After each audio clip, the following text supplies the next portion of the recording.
Without the repercussions of real life, being placed into the shoes of a bad guy in a video game can be a great way to go wild and let off some steam. Playing the virtuous hero who saves the day game after game can get pretty stale quickly after all. So it's always interesting when a game lets the player take control of the villain instead. In many of these games, it's easy to tell when the protagonist is actually the villain, but some instead choose to obscure the player's vision of this fact until much later on in the game. Hello again friends, and welcome back to Game Rant. I'm Casey, and these are 10 games that let you play as the bad guy. Starting us off, we've got Dead by Daylight.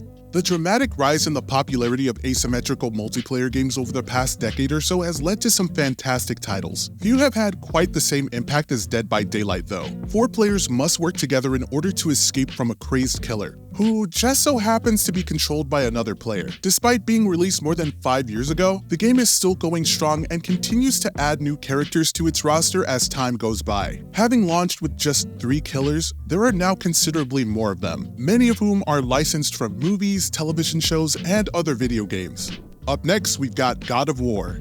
Kratos is one of the most complicated protagonists in all of gaming. While he's certainly been on the receiving end of some pretty despicable acts, some of the things that he's done are truly unforgivable. He's brought the demise to more family members that can be counted on a single hand and has unleashed his wrath and rage on countless mortals and gods alike. The most recent entry in the God of War series saw some big changes to Kratos' character, both in terms of his appearance and his personality. As well as being redesigned to look a bit less intimidating, players were shown a different side to the bloodthirsty brute as well as a genuine desire from Kratos to change his ways. As the game unfolds, however, it becomes clear to both Kratos and the player that he can't escape his true nature or his bloody past. Up next, we've got Stubs the Zombie. Much like a real zombie horde, the endless stream of zombie-related games, movies, and television shows in the early 2000s was incredibly relentless. Stubs the Zombie in Rebel Without a Pulse managed to set itself apart though, by having players control one of the flesh-hungry creatures rather than fighting endlessly against them. Though it was both short and linear, the game was a lot of fun and garnered something of a cult following as a result. A remastered version of the game was released for current-gen consoles in early 2021, which, although not the sequel that many fans had been hoping for, at least brought the original title a lot closer to modern day standards. Up next, we've got Plague Inc. It's not entirely clear who or what the player is controlling in Plague Inc., but there can be no disputing that they are carrying out the role of the bad guy. Their aim is to create a virus that ends as many people as possible, which, although ridiculously morbid, has proven to be an incredibly popular premise with many modern gamers. Players are able to dictate how their virus mutates and earn upgrade points by infecting new countries and ending their inhabitants. Though exaggerated to a certain degree, the game provides excellent insight into how a virus spreads throughout the real world and the kind of things that can make developing effective vaccines a challenge for humanity. Up next, we've got Overlord. The Overlord series has players controlling the titular Overlord and his army of minions as they bid to take over the world. Like many other games of the era, each title features a morality system. Though rather than good or bad, the scale tends to range from bad to flat-out sadistic. Those who enjoy dark humor and satire will likely love what Overlord has to offer, as the games are full to the brim with both, and never take themselves too seriously. Granted, the most recent title, Overlord Fellowship of Evil, is a bit of a dud, but the first few are top-notch and are definitely worth a look.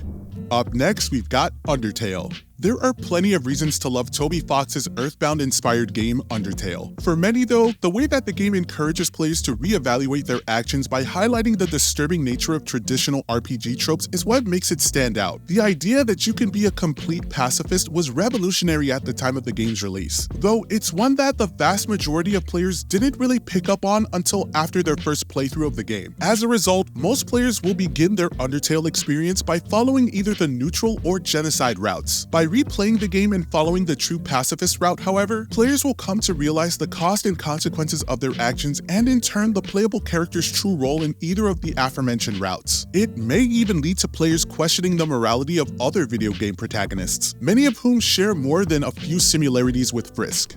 Up next, we've got Mario and Luigi Bowser's Inside Story. With Mario being one of the longest-running video game franchises of all time, it seems safe to say that the titular plumber's rivalry with Bowser is fairly well documented at this point. The Koopa King is constantly kidnapping Princess Peach of the Mushroom Kingdom, forcing Mario and his friends to rescue her from the villain's clutches time and time again. However, there have been many games in which Bowser has been playable. Outside of sports, kart racing, fighting, and party games, Mario and Luigi Bowser's Inside Story is perhaps the most notable example. In it, Mario and Luigi are forced to work together with Bowser after he accidentally inhales them, with the resulting game being one of the best Mario spin-off games in recent memory. Fawful may serve as the game's true villain, but Bowser remains the big bad of the series despite his temporary alliance with the good guys. Up next, we've got Shadow of the Colossus. Love can make people do all sorts of crazy things, but even the most love-struck of fools would probably agree that destroying 16 towering colossi to free the spirit of an evil deity so that they may once again wreak havoc on the world is more than a little too far. Unfortunately, grief is an equally powerful emotion and one that Wander allows to take control of him during the events of Shadow of the Colossus. Though it could certainly be argued that Wander's motivation for helping Dorman is driven by his intense love for Mono rather than any kind of internal malice. His decision to willfully ignore the potential consequences of his actions goes far beyond him just being selfish. Despite what he and the player may tell themselves, Wander is every bit as much the bad guy in Shadow of the Colossus as Dorman is. Up next, we've got Injustice 2.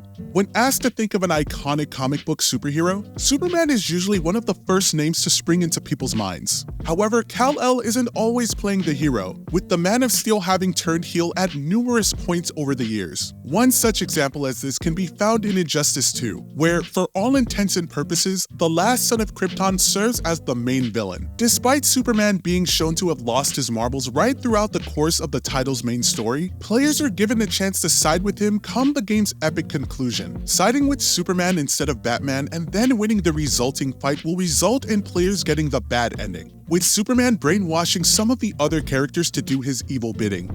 And finally, Braid. With its fantastic time manipulation mechanics, Braid is one of the most innovative games of the early 21st century and played a huge role in the rise in popularity of the indie game genre. At a glance, it appears to tell the story of a time-bending man named Tim as he struggles to save a princess from an evil knight. However, as the game progresses, it becomes clear that nothing is quite as it seems. It's revealed that Tim is actually the bad guy, with the princess running away from him the entire time. And that's our list, folks. Let us know in the comments if you enjoyed any of these times where you got to play as the bad guy in any of these video games. If you enjoyed this video, please be sure to like, share, and subscribe, and as always, be sure to visit GameRant.com for more top-notch gaming content. I hope you all enjoy the rest of your day, and I'll catch you in the next video. Take care for now.